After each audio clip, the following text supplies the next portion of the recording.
दोस्तों नमस्कार, शर्कैलाल Vishwakarma YouTube channel में आपका स्वागत करता हूं। और आज मैं बात करूंगा इन्वायरमेंटल स्टडीज़, जो हमारा प्राथमिक शिक्षक पात्रता परीक्षा का एक महत्वपूर्ण विषय है और इसके 30 क्वेश्चन पूछे जाएंगे। तो लीजिए ये पहला क्वेश्चन, निम्नलिखित में से कौन सा जल प्रदूषण का एक बिंदु स्रोत नहीं है? उद्योग, बिजली संयंत्र, कृषि अपवाह और तेल रिफाइनरी। तो सही जवाब हो जाएगा हमारा कृषि अपवाह। अब इसका हम और भी विश्लेषण कर लेते हैं कि जो जल होता है, जल प्रदूषण का बिंदु स्रोत प्रदूषण का एकल पहचान योग्य स्रोत है, ये आप जानते हैं। इसलिए उद्योग, जो बिजली संयंत्र, तेल रिफाइनरी आदि में जहां अवशिष्ट को सीधे जल निकाय में छोड़ा जाता है, जो जल निकाय होते हैं, नदी नाले होते हैं, वहां छोड़ दिया जाता है।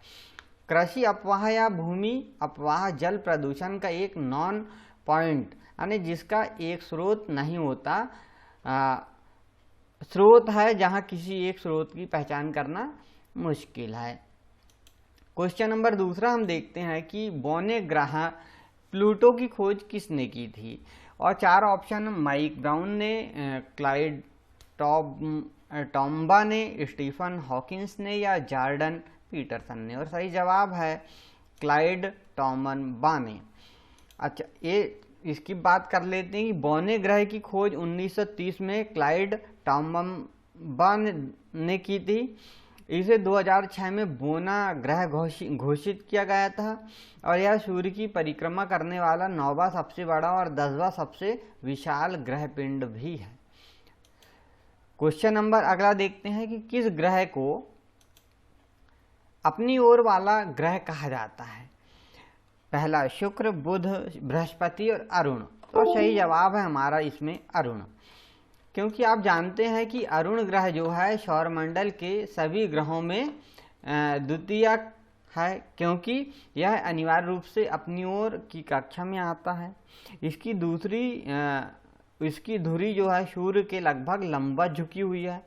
अरुण ग्रह की स्पिन अक्ष जो है सूर्य के साथ अपने कक्षीय स्थान से 98 डिग्री दूर है और कोई अन्य ग्रह अपनी धुरी से 30 डिग्री से अधिक नहीं झुका हुआ है। इसीलिए यह हम कह सकते हैं कि यह अपनी ओर वाला ग्रह है अरुण। अगला क्वेश्चन देखते हैं हम कि निम्न में से कौन सा युग्म मंडल का उपग्रह है? जो युग्म मंडल है उसका ग्रह है, ऐसा हम कह सकते हैं। तो पहला है यूरोप और कैलेस्ट्रो, और दूसरा है यहाँ पे यूरोपा और कैलेस्ट्रो, दूसरा है फोबोस और डीमोस, तीसरा है टाइटन और नेरिड, चौथा है उपरोक्त सभी। और सही जवाब हो जाएगा हमारा तीसरा, फोबोस और डीमोस। इस पे बात कर लेते हैं कि मंगल ग्रह के 2 उपग्रह हैं, फोबोस और डीमोस। और मंगल ग्रह को लाल ग्रह भी कहते हैं। इस ग्रह में एक पतला वातावरण जिसे नाइट्रोजन और आर्गन है, ये भी जान लीजिए। और निक्स ओलंपिया मंगल पर सबसे ऊंचा पर्वत है, जो माउंट एवरेस्ट से 3 गुना ऊंचा है। अगला क्वेश्चन देख लेते हैं, संयुक्त परिवार का अर्थ है। एक पति पत्नी और 2 बच्चे साथ रह रहे हैं। 60 लोगों का परिवार, बच्चे, माता पिता, चचेरे भाई, दादा दादी, परदादा परदादी सहित पूरा परिवार, और एक इमारत में रहने वाला पूरा परिवार। और सही जवाब हो जाएगा बच्चे, माता पिता, चचेरे भाई, दादा दादी, परदादा दादा परदादी सहित पूरा जो परिवार है उसे हम क्या बोलेंगे? संयुक्त परिवार बोलेंगे। क्वेश्चन नंबर अगला है कि निम्नलिखित में से कौन सा बेमेल है, मेल नहीं खाता? एकल परिवार, पति पत्नी बच्चे, बिल्कुल सही है, एकल परिवार में होते हैं। सजाती परिवार, माता पिता बच्चे, दादा के भाई के बेटे, बिल्कुल सही है ये भी। विस्तारित परिवार, माता पिता, दादा दादी, बच्चे, चाचा चाची, ये भी सही है।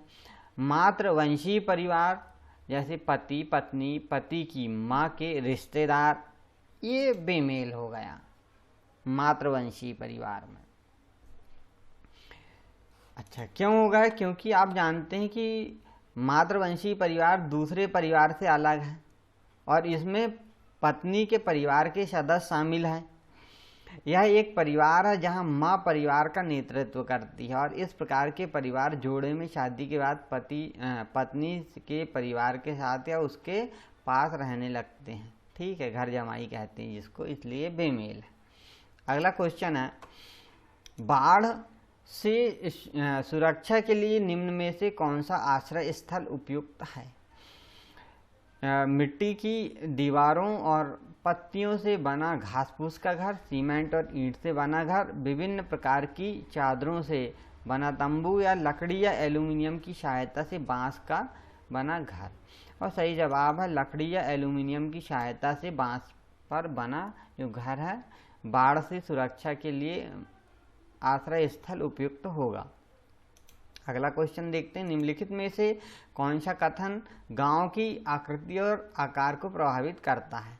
गांव की साइड स्थलाकृति के आसपास भूभाग और उपरोक्त सभी, तो उपरोक्त सभी, क्योंकि एक गांव का आकार और आकृति इसकी साइड जो है आसपास की स्थलाकृति है और इसके इलाके से जो है वो सब प्रभावित होते हैं, वो सब आ जाएगा। अगला क्वेश्चन, भारत के नक्शे में दिल्ली के संदर्भ में झारखंड और राजस्थान क्रमशः किस दिशा में आते हैं? तो यहाँ बोला कि भारत का नक्शा देखना है और दिल्ली के संदर्भ में दिल्ली के स्थान को लेते हुए झारखंड और राजस्थान की दिशा बताना। पूर्व पश्चिम, पूर्व दक्षिण, पश्चिम पूर्व और पश्चिम दक्षिण। तो यहाँ पे आप देखिए कि वो पूर्व में हो जाएगा और पश्चिम में हो जाएगा दिल्ली से।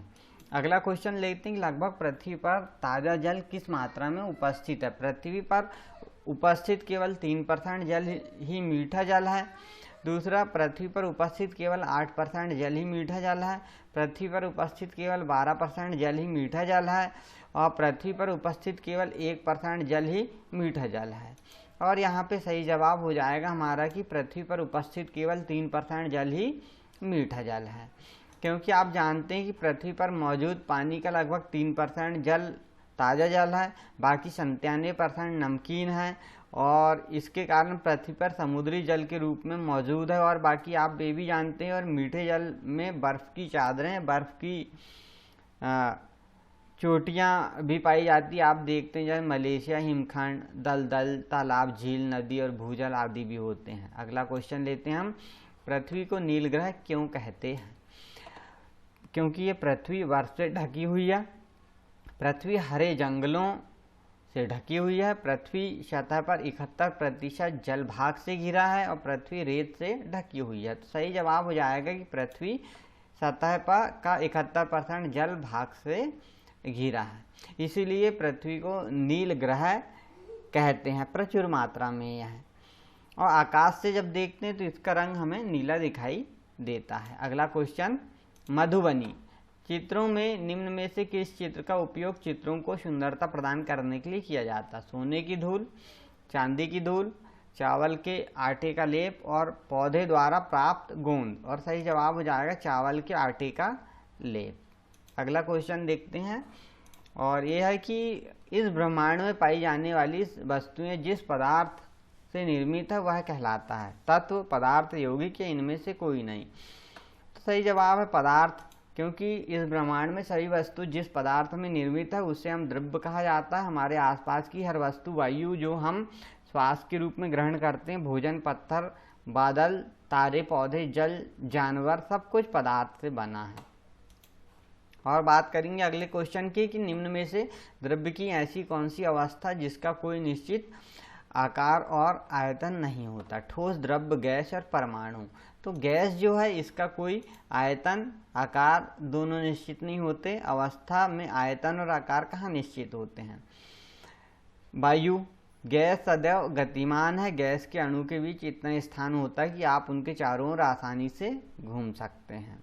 अगला देखते हैं, अपकर्षक रोग के पीछे मुख्य कारण निम्न में से किसके साथ निकटता से जुड़ा होना है?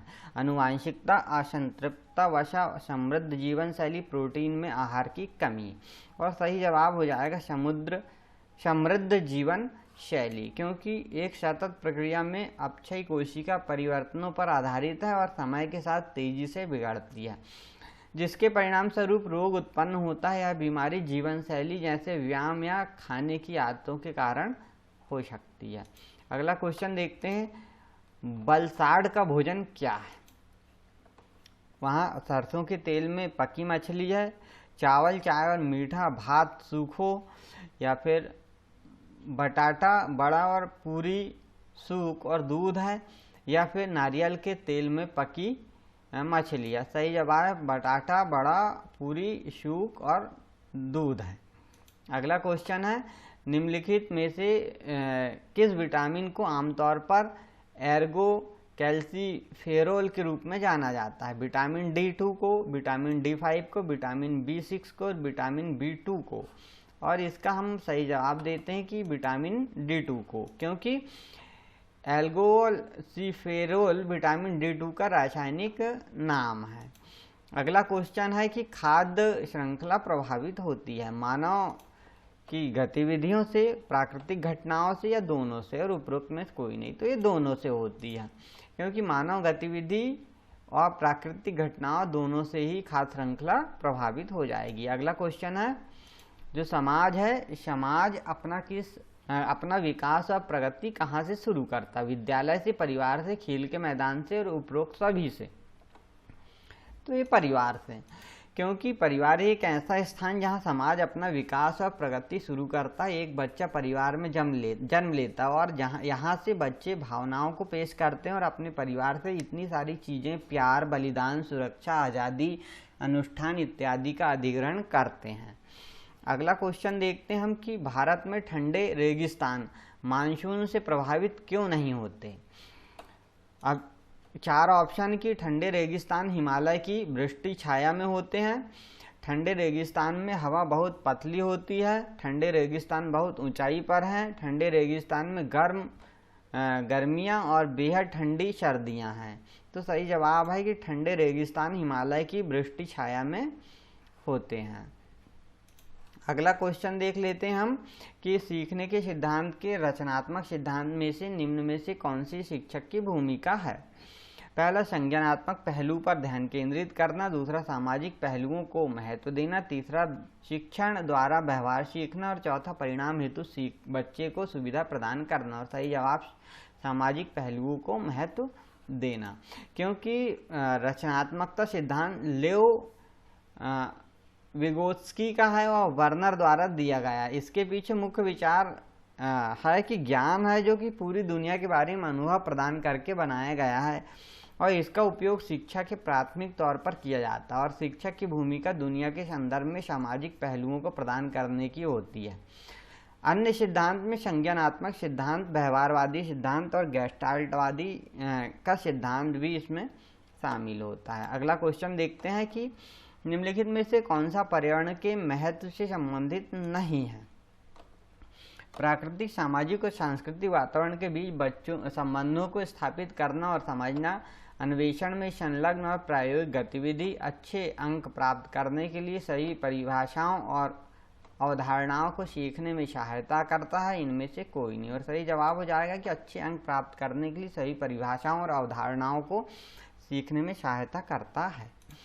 अगला क्वेश्चन लेते हैं कि EVS शिक्षण में ऑडियो विजुअल सहायक सामग्री निम्न में से कौन सा उद्देश्य प्राप्त करने में मदद करती है? संज्ञानात्मक, प्रभावशाली और मनोप्रेरक, केवल संज्ञानात्मक, केवल प्रभावशाली, उपयुक्त में से कोई नहीं। और सही जवाब है संज्ञानात्मक, प्रभावशाली और मनोप्रेरक। ऑडियो विजुअल शिक्षण सामग्री सबसे अच्छी शिक्षण सामग्री है, क्योंकि यह छात्रों के सीखने के संज्ञानात्मक, प्रभावशाली एवं मनोप्रेरक अर्थात सभी डोमेनों को प्रभावित करती है। अगला क्वेश्चन देखते हैं, परियोजना विधि में छात्र के समूह आधारित होने चाहिए। अच्छा, छात्रों के अंक, सदस्यों की भागीदारी और सहयोग, लिंग या छात्र के अनुक्रमांक। और इसमें सही जवाब है सदस्यों की भागीदारी और सहयोग, क्योंकि एक शिक्षक को सभी सदस्यों के सहयोग और उसकी सक्रिय भागीदारी सुनिश्चित करनी चाहिए, क्योंकि समूह या टीम वर्क छात्रों के बीच समाजशास्त्री भावनाओं को विकसित करता है। अगला देखते हैं हम, शिक्षार्थियों की आत्मनियमन खाली स्थान को दर्शाता है। पहला, छात्र के व्यवहार के लिए नियमों को बनाना, दूसरा, छात्र शरीर द्वारा बनाए गए नियम और विनियमों को, आत्म अनुशासन और नियंत्रण को, या उनके लिए अपने खुद के सीखने की निगरानी करने की क्षमता को। सही जवाब हो जाएगा उनके लिए अपने खुद के सीखने की निगरानी करने की क्षमता को। अगला क्वेश्चन देख लेते हैं। खालिस्तान अध्ययन का थ्रोनडाइक सिद्धांत, समानता का सिद्धांत, निकटता का सिद्धांत, ठेके का सिद्धांत, प्रभाव का सिद्धांत। और सही जवाब हो जाएगा थॉर्नडाइक का जो सिद्धांत है वो प्रभाव का सिद्धांत है। प्रभाव का जो नियम थॉर्नडाइक का अधिनियम का तीसरा सिद्धांत है और इसके अनुसार लिए गए निर्णय संबंध में संतुष्टि के लक्षण का प्रतिनिधित्व करते हैं। अगला क्वेश्चन देखते हैं कि एकीकृत दृष्टिकोण का मूल खालिस्तान में है। प्रारंभिक अवस्था में, किशोरावस्था में, पश्चात अवस्था में या प्रारंभिक बचपन में। तो सही जवाब है प्रारंभिक बचपन में। यदि हम इसकी बात करें तो प्रारंभिक बचपन की शिक्षा में एक एकीकृत दृष्टिकोण का मूल है। अगला क्वेश्चन है कि ईवीएस के क्षेत्र के में अवसर न केवल मनोवैज्ञानिकों के लिए बल्कि खालिस्तान के लिए भी होते हैं। अभियंता के लिए, जीव विज्ञानी के लिए, चिकित्सा के लिए, उपरोक्त सभी के लिए। तो अब सभी के लिए होते हैं, क्योंकि पर्यावरण अध्ययन के क्षेत्र में अवसर न केवल वैज्ञानिकों के लिए बल्कि अभियंता, जीव विज्ञानी के लिए भी बहुत अधिक होते हैं। अगला क्वेश्चन कि एक नक्शे को पढ़ने के लिए आवश्यक कौशल शामिल है।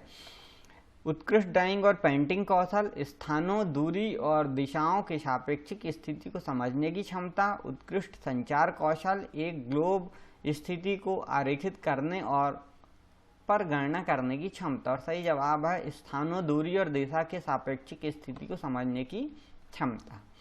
अगला क्वेश्चन देखते हैं और अंतिम क्वेश्चन है ये। पर्यावरण अध्ययन में शामिल विषय निम्न है: पर्यावरण शिक्षा, पर्यावरण प्रबंधन, पर्यावरण अभियांत्रिकी और उपयुक्त सभी। और सही जवाब है उपयुक्त सभी, क्योंकि पर्यावरण अध्ययन में शामिल विषय पर्यावरण विज्ञान, अभियांत्रिकी और प्रबंधन है। दोस्तों आज के लिए इतना ही, मिलते हैं नेक्स्ट वीडियो में, तब तक के लिए नमस्कार।